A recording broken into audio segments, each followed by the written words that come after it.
See, this is what happens when you use Arch Linux. Things break. I was using Arch Linux just the other day, and my tree just broke and fell down. Okay, that's a joke. No, I mean a part of my tree really did break and fall down into my neighbor's yard.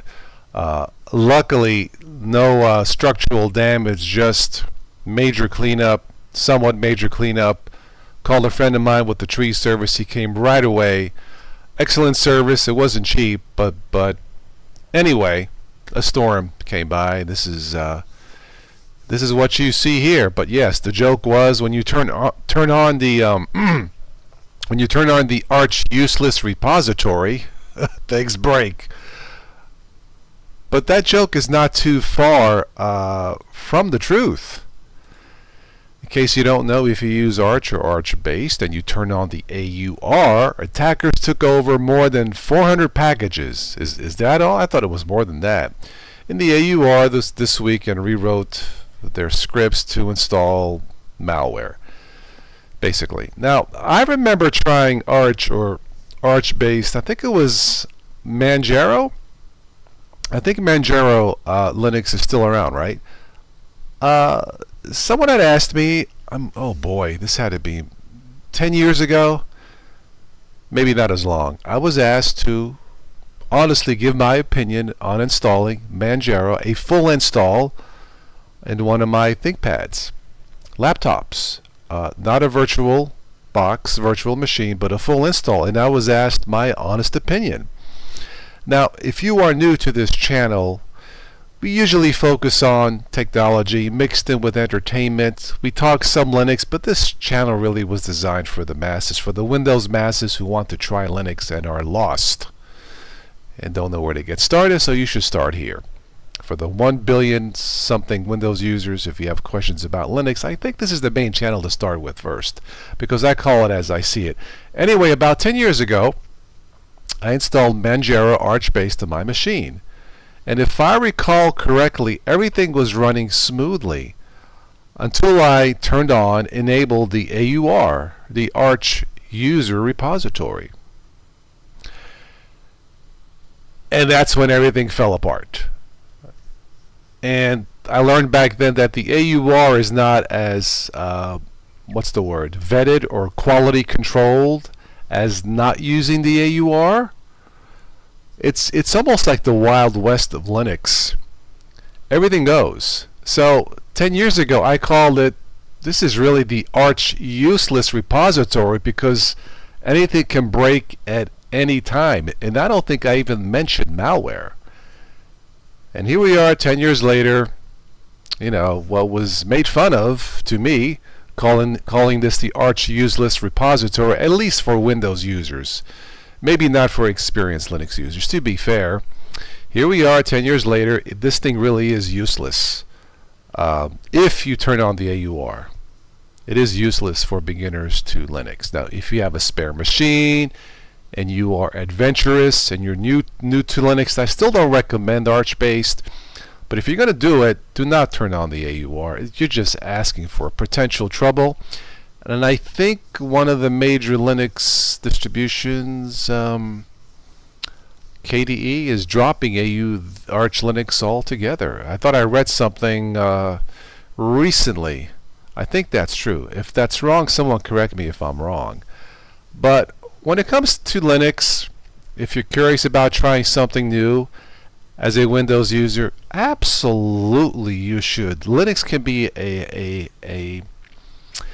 satisfying experience, as it has been for me for many years. But just stay away from Arch. It's not for beginners. Just trust me on this. I've been doing this 20 years, this Linux thing, and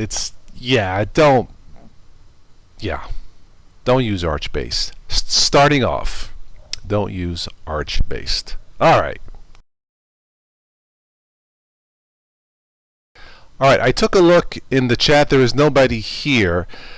So what else can I talk about? Well, as I stated, the storm went by. I dropped a branch on the tree. Luckily, no one got hurt. So moving on from that. In other Linux news, you may have heard that the Chromebooks, as they are called, might be going away into something called the Google Books, something to compete, I guess, with MacBooks from what I read. I guess that's okay, but those machines will start off at $1,000 or more. And they are due out, I'm assuming, before the end of this year, before the start of the next holiday season. That's my guess. It's interesting, but Chromebooks really were designed for the Windows masses who wanted to try Linux base at an affordable price. And $400 to me is the sweet spot for a Linux newbie to try a Linux-based machine. And really, Chromebooks, they hit the spot. Actually, they start at about $200. And if you move on to a higher-end Chromebook Plus with higher specs, you can get a nice one with the touchscreen and all that for about $400 last time I checked. Now, with inflation and everything, that may have changed. But the Linux-powered Chromebooks were the most affordable Linux-powered machines for the masses because they started at $200 and then they went up. Apparently that's going to go away temporarily. When the new Google Books come out, those will be high-end machines, again, from what I understand, to compete with the MacBooks. Then maybe later on, Google will come out with the more, I guess, lower-end machines for the Linux newbies to try out at about $400. And I think that's the smart thing to do.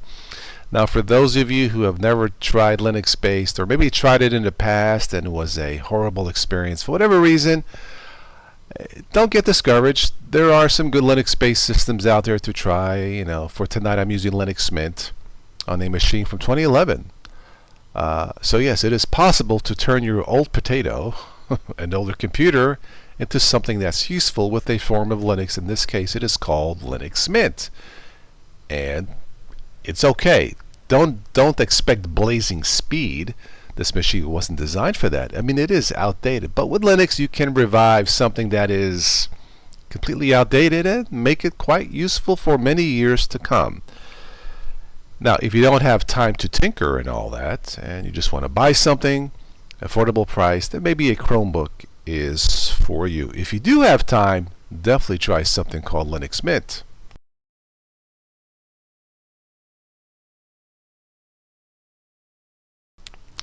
Alright, what else is new for me? I made a few purchases on Amazon. There are some links below in the show notes if you're watching this. I bought a Dirt Devil wet dry vac, a portable projector, few other things, and maybe I'll talk about that in detail in a future show. But despite inflation today, there still are some good deals on Amazon if you search.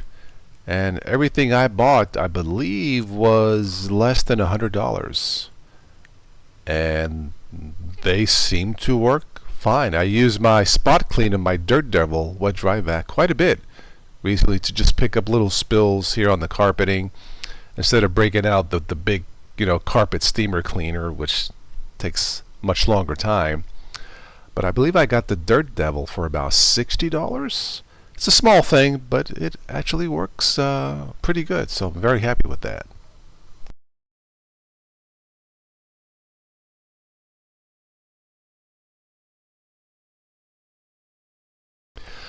All right, I'll stick around for a few more minutes. It is quiet here in the chat for this evening. I did come on last night for about maybe 15 minutes or so, but I had some audio issues. I corrected those.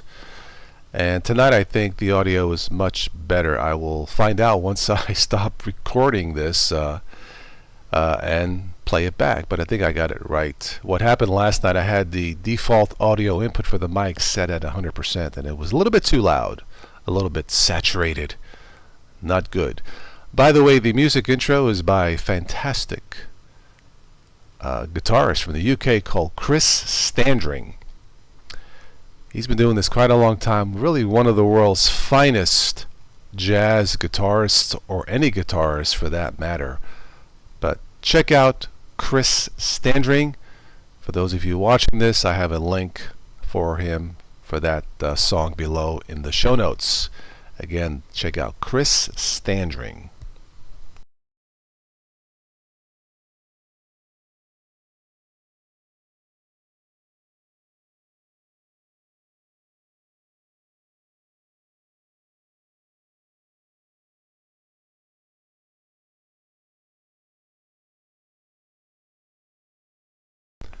Okay, it is a quiet night here in the chat, so happy Saturday night to you all. It is currently 9:30 p.m. here, so I've had a long day.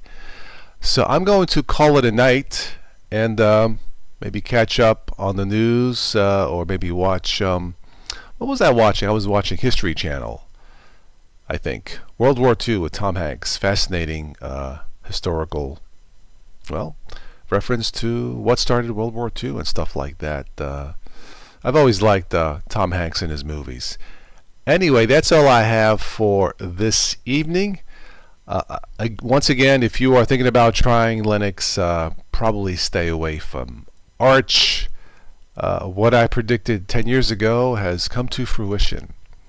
So if you are new to all this, stick with like Linux Mint, Zorin OS, Chromebook, and a few others. You should be fine with those.